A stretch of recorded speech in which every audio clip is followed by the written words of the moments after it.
She's $1.04. Ready. There's the light. They're off and pacing. Fast away, Captain's Mistress. Fox Dan is going to match her into the first turn. Hesitate getting away third. Braventreacherous fourth. And Fate Awaits from his wide draw goes back to the tail. She's 3 high going into the first turn, Captain's Mistress. Really being stretched out by Fox Dan, but she's about to clear. Fox Dan is going to land leaders back. Hesitate. McCarthy just had to grab up there on the Kiwi. He's now third down on the inside. Braventreacherous. And Fate Awaits is at the tail, but he's going to make a move quickly, Dixon.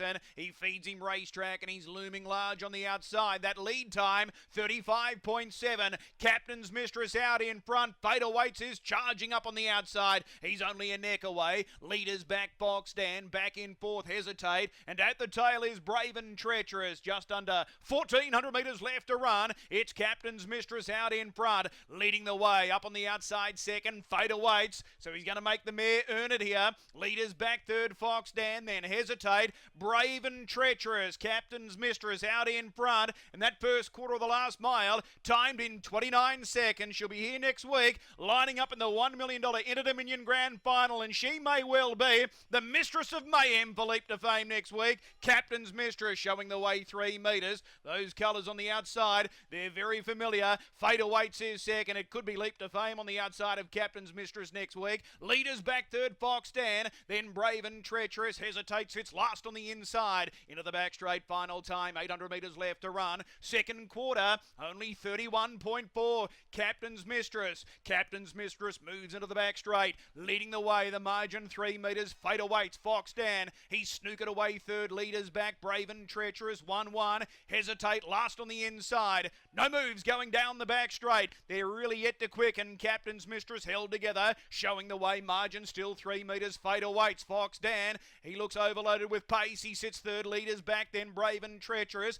Hesitate still last on the inside. She walked down the back straight. 28.8. Now she's fed Racetrack and she takes off. Have a look at her go, Captain's Mistress. She floats like a butterfly and she stings like a bee. She's off and gone into the home straight, leading by over 10 metres. Moving into second, Fox Dan, then Fate Awaits, but it's all Captain's Mistress. Captain's Mistress easily. Fate Awaits fighting on for second, third Fox Dan, fourth Braventreacherous, then Hesitate. Final split, 26-1, mile rate, 153.6 for racingandsports.com.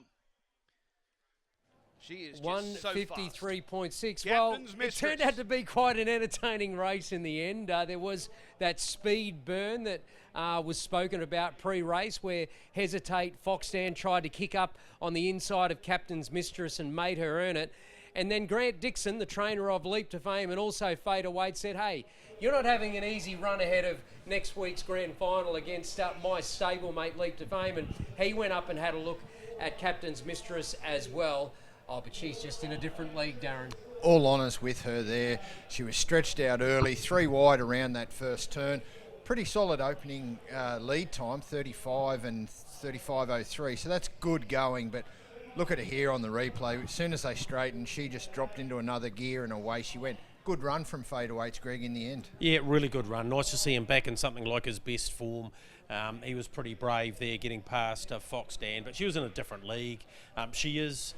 when she gets into this sort of company, the gate speed thing, it's going to have a part to play because she doesn't just blaze off the gate and roll to the front come grand final time in 7 days' time. I don't think so anyway. No, she does it at both ends, doesn't she? So 35, 29.1, 31.4. Yes, she's tapped the brakes there, 28.9.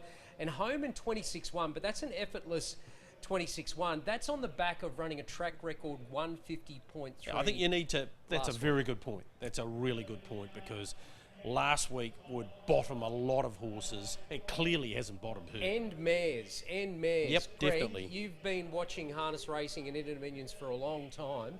The last horse to place in an Inter-Dominion that was a mare was Blossom Lady. Wow. We're going back away. The last mare to win in Inter-Dominion was Jodie's Babe. Yeah. That was in the late 80s. 80s, yeah. That's how hard it is. And to be fair, normally 3 heats in a final. The longer distance they have to do that at least twice. But that's how hard it is for these mares. Now, she gets a chance next week, just like Leap to Fame gets a